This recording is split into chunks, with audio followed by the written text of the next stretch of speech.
எல்லாருக்கும் வணக்கம். இப்போ நம்ம இன்னைக்கு ராகு சேனலில் நம்மளாம் பார்க்க போகிறோம் சிக்கன் ஃப்ரை செய்வது எப்படின்னு பார்க்கலாம். வாங்க பார்க்கலாம். இப்போ பார்த்தீங்கன்னா நம்ம ஒரு பாத்திரத்தில் உர வச்சுக்கிட்டோம். ஃப்ரைட் ரைஸ் தேவையான காய்கறி நம்ம எடுத்துக்கிட்டோம். கேரட், குடமிளகா, பீன்ஸ் எல்லாம் நம்ம எடுத்துக்கிட்டோம். இப்போ பாருங்கள் உர நல்லா காஞ்சிடுச்சு.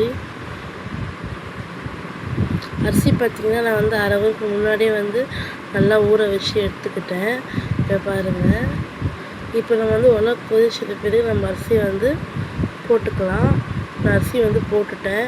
உடனே நல்லா காஞ்சின பிறகு நல்லா நுர மேலே வருது. அரிசி நல்லா கொதிக்கு.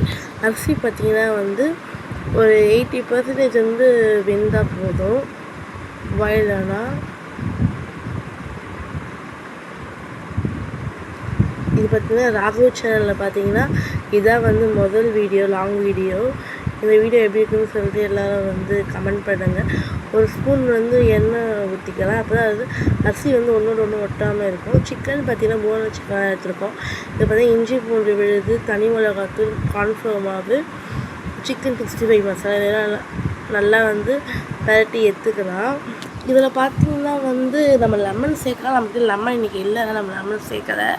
நல்லா ஜூஸியாக ஒரு சிக்கன் பக்கோடா இது பார்த்திங்கன்னா ஒரு பேன் வச்சு எண்ணெய் ஊற்றிக்கலாம்.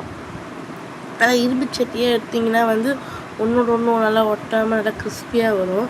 ஃபஸ்ட்டு சிக்கன் பார்த்திங்கன்னா நம்ம நல்லா கிறிஸ்பியாக எடுத்துக்கலாம். செகண்ட் பேட்ச் போடும்போது பார்த்திங்கன்னா ஓரளவு ஒரு 80% வேக எடுத்துக்கலாம். ரெண்டும் மிக்ஸ் பண்ணி சாப்பிடும்போது அவ்வளோ சூப்பராக இருக்கும். நம்ம காய்கறி கட் பண்ணி எடுத்தாச்சு. நமக்கு என்ன ஷேப்பில் வேணுமோ அது மாதிரி. இங்கே பாருங்கள், சிக்கன் பொட்டாட்டோ எந்த அளவு சூப்பராக ஒன்றோட ஒன்று நல்லா ஒட்டாமல் வந்துருக்குன்னு பாருங்கள். நீங்கள் போன்லெஸ்ஸாக சேர்க்கும் போது பார்த்தீங்கன்னா நம்ம ஃப்ரைட் ரைஸ் நல்லா நல்லா அந்த எலும்பு பீஸ்லாம் இல்லாமல் நல்லாயிருக்கும். இது பார்த்திங்கன்னா செகண்ட் பேட்ச் போட்டிருக்கோம்.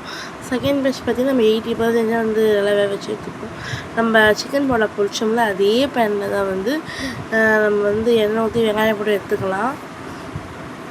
லைட்டாக அந்த கருகிடுச்சு, பட் ஆனால் நல்லா தான் இருந்தது. இது நம்ம என்ன காய்கறி கட் பண்ணி வச்சுருந்தோம்ல அந்த காய்கறியில் நம்ம போட்டுக்கலாம். கேரட், கோஸ், குடமிளகா, பீன்ஸ், இது நம்ம தேவையான மசாலா பார்த்திங்கன்னா தனி மிளகாத்தூள். இது நம்ம செஷ்வான் மசாலா தான் எடுத்துருக்கோம். நான் எப்போவுமே பார்த்திங்கன்னா ஹாப்பிமா தான் எடுப்பேன். ஹாப்பிமா எனக்கு அந்த கடையில் இல்லாதனால செஷ்வான் ட்ரை பண்ணி பார்க்கலாம்னு சொல்லிட்டு எடுத்துகிட்டு வாங்கிட்டு வந்தேன். இப்போ பாருங்கள், அரிசி நல்லா உதிரி நல்லா ஒட்டாமல் வந்திருக்கு. செஷ்வான் மசாலா ஓரளவு நல்லா தாங்க இருந்தது. இப்போ நம்மளாம் மிக்ஸ் பண்ணி எடுத்துக்கலாம் சிக்கன் பக்கோடா போட்டு. இப்போ நம்ம முட்டையை நம்ம பொரிச்சு போட போகிறோம். நீங்கள் குட்டீஸ் இதுமாதிரி செஞ்சு கொடுங்க, உங்களுக்கு ரொம்பவே பிடிக்கும். இப்போ பார்த்திங்கன்னா எண்ணெய் ஊற்றி நம்ம இன்றைக்கி குழந்தைங்களாம் முட்டை போடாமல் தான் செய்ய போகிறோம். எனக்கு ஒண்டி தான் முட்டை, எனக்கு எங்கள் ஹஸ்பண்டுக்கும். இப்போ பார்த்திங்கன்னா வெங்காயம் போட்டு நல்லா பொன்னிறமாக நல்லா வதக்கலாம்.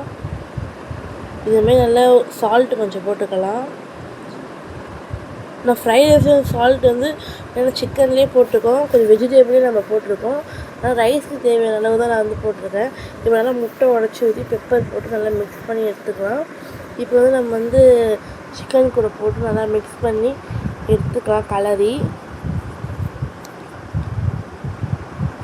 இதுமாதிரி நீங்களும் செஞ்சு பாருங்கள், ரொம்பவே சூப்பராக இருக்கும். நல்லா ஹெல்த்தாகவும் நம்ம வீட்டிலே செஞ்சு கொடுக்கும்போது கூட பார்த்திங்கன்னா கொஞ்சம் சோயா சாஸ் ஊற்றிருக்கேன் நான். நம்மக்கிட்ட சோயா சாஸ் இருந்தால் ஊற்றலாம், ரெட் சில்லி சாஸ் இருந்தால் ஊற்றலாம். இப்போ பாருங்களேன், ஃப்ரைட் ரைஸ் எவ்வளோ சூப்பராக இருக்குது. இங்கே வெளியே மழை பெய்யுது. இப்போ அதுக்கு ஃப்ரைட் ரைஸ் ரொம்ப சூப்பராகவே இருந்தது. நம்ம பிளேட்டில் இப்போ சர்வ் பண்ணிடலாம். வீட்டில் இருக்கிறவங்களாம் செஞ்சு கொடுங்க, எல்லோரும் சூப்பராக இருக்குன்னு சொல்லுவாங்க. இந்த வீடியோ பிடிச்சிருந்தால் லைக் பண்ணுங்கள், ஷேர் பண்ணுங்கள். தேங்க்யூ.